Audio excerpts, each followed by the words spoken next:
later, ending up in the president's private residence. The select committee has spoken with 6 of the participants, as well as staffers who could hear the screaming from outside the Oval Office. What took place next is best told in their own words, as you will see from this video. Did you believe that it was going to work, that you were going to be able to get to see the president without an appointment? I had no idea. In fact, you did get to see the president without an appointment. We did. How much time did you have alone with the president? And I say alone, you had other people with you, but right from his aides before the crowd came running? Probably no more than 10 or 15 minutes. Was in that... I bet Pat Cipollone set a new land speed record.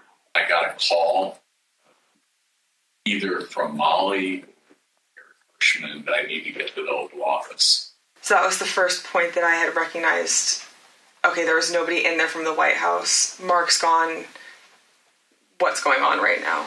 I opened the door and I walked in. I saw General Flynn. I saw Sidney Powell sitting there.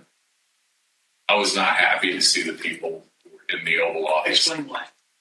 Well, again, I don't think they were providing.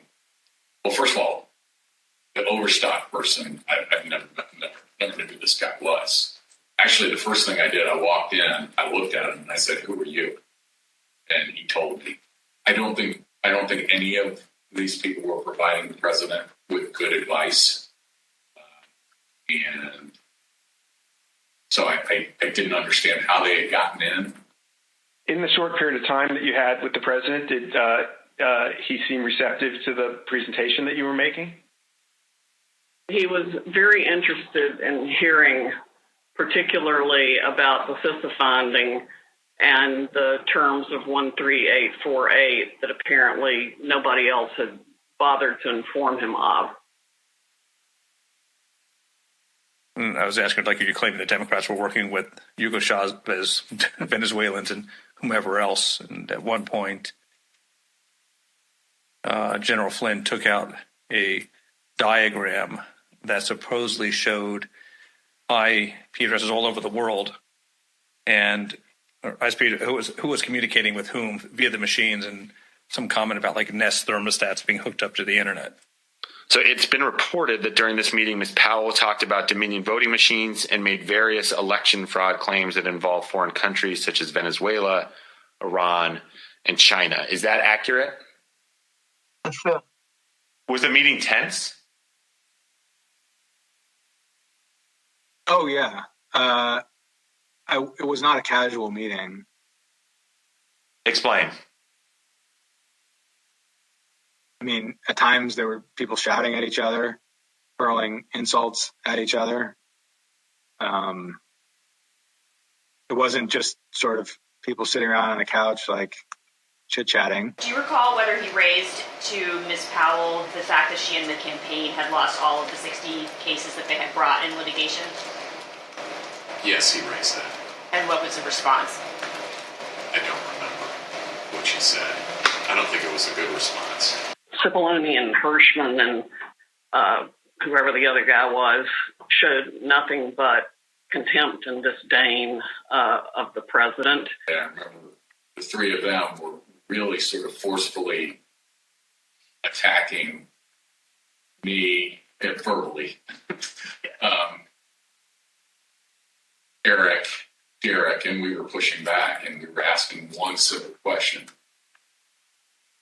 as a general matter. Where is the evidence? So, what response did you get when you asked Ms. Powell and her colleagues, where's the evidence? A variety of responses based on my current recollection, including, can't believe you would say something like, things like this, like, what do you mean, where's the evidence? You should know, and things like that, or, a disregard, I would say, a general disregard for the importance of actually backing up what you say with facts.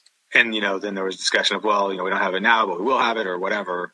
I mean, if it had been me sitting in his chair, I would have fired all of them that night and had them escorted out of the building. But Derek and I both challenged what she was saying. And she says, well, the judges are corrupt. And I was like, everyone? Every single case that you've done in the country you guys lost, every one of them is corrupt, even the ones we appointed. And I'm being nice. I was much more harsh to her. So one of the other things that's been reported that was said during this meeting was that President Trump told White House lawyers, Mr. Hirschman and Mr. Cipollone, that they weren't offering him any solutions, but Ms. Powell and others were. So why not try what Ms. Powell and others were proposing? Do you remember anything along those lines being said by President Trump? I do. That sounds right. I think that it got to the point where the screaming was completely out there. I mean, you got people walk in, it was late at night, it had been a long day, and what they were proposing, I thought was nuts. I'm going to categorically describe it as, you guys are not tough enough. Or maybe I put it another way, you're a bunch of pussies. Excuse the expression, but I'm almost certain the word was used. Flynn screamed at me that I was a quitter and everything, kept on standing up and turning around and screaming at me. And at a certain point, I had it with him. So I yelled back.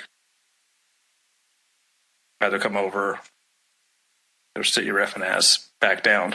The president and the White House team went upstairs to the residence, but to the public part of the residence, the big parlor where you can have meetings in the conference room. Oval. They call it the Yellow Oval? Yes, exactly, the Yellow Oval Office. I always called it the upper. And I'm not exactly sure where the Sydney group went. I think maybe the Roosevelt room. And I stayed in the cabinet room, which is kind of cool. I really like that. All by myself. At the end of the day, we landed where we started the meeting, at least from a structural standpoint, which was Sidney Powell was fighting, Mike Flynn was fighting. They were looking for avenues that would result in President Trump remaining President Trump for a second term. The meeting finally ended after midnight.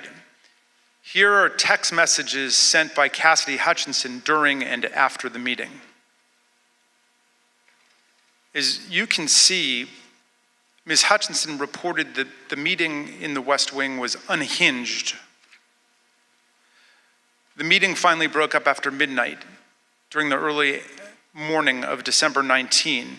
Cassidy Hutchinson captured the moment of Mark Meadows escorting Rudy Giuliani off the White House grounds to, quote, make sure he didn't wander back into the mansion.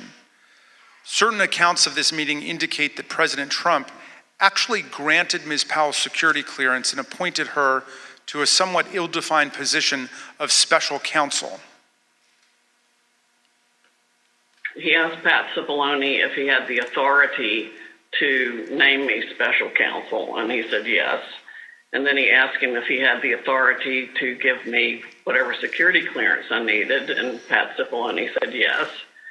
And then the president said, okay, I'm naming her that, and I'm giving her security clearance. And then shortly before we left, and it totally blew up, was when Cipollone and or Hirschman and whoever the other young man was said, you can name her whatever you want to name her, and no one's going to pay any attention to it. How did he respond? How did the president respond to that? Something like, you see what I deal with this all the time. Over the ensuing days, no further steps were taken to appoint Sidney Powell, but there is some ambiguity about what the president actually said and did during the meeting. Here is how Pat Cipollone described it.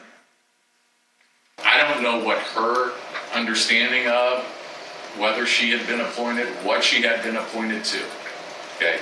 In my view, she hadn't been appointed to anything and ultimately wasn't appointed to anything because there had to be other steps taken.